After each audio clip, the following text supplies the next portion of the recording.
So they basically have said that they're going to not pay attention so much to the inflation rate anymore. Not completely.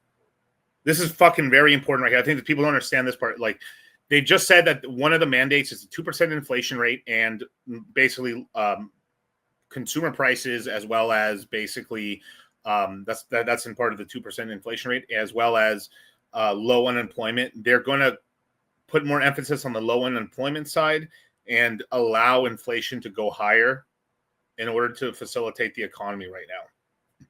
Money printers go burr. Let's go back a little bit. Changes in productivity, demographics, fiscal policy, and other factors that affect the balance between saving and investment.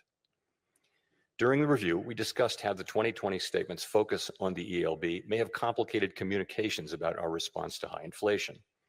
We concluded that the emphasis on an overly specific set of economic conditions may have led to some confusion, and as a result, we made several important changes to the consensus statement to reflect that insight. First, we removed language indicating that the ELB was a defining feature of the economic landscape. Instead, we noted that our monetary policy strategy is designed to promote maximum employment and stable prices across a broad range of economic conditions. The difficulty of operating near the ELB remains a potential concern, but it is not our primary focus. The revised statement reiterates that the committee is prepared to use its full range of tools to achieve its maximum employment and price stability goals, particularly if the federal funds rate is constrained by the ELB.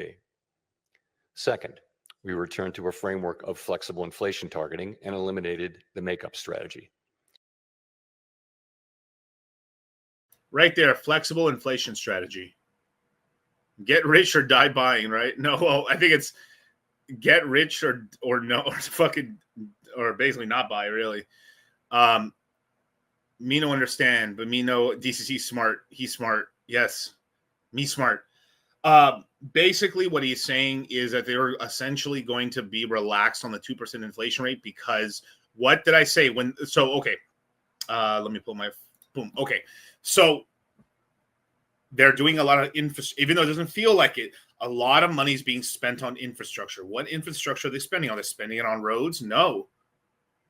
What are they spending money on right now? Factories? Okay.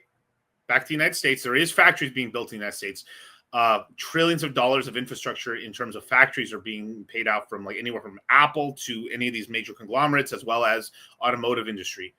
Two, where else are the data? Yeah, exactly. Took it right out of my mouth. Filthy motherfucker. Data centers. So a lot of money is being increased into data centers. And three, energy, coal plants, nuclear facilities. Why? We're in an AI race. We need electricity. We need that. So so the energy. There's a lot of spending in energy sectors. Oil, coal, nuclear we're built. I mean, literally the first nuclear reactor since like fucking 3 Mile Island is being built right now by Google because we need reactors because we do not have enough electricity right now. And if we don't continue on, we're going to having brownouts here in the United States, which is basically we're stealing money from the mainframe of like the power structure of the power grid. And then that's causing rolling blackouts because we're stealing electricity from consumers because we need that for military / corporate purposes.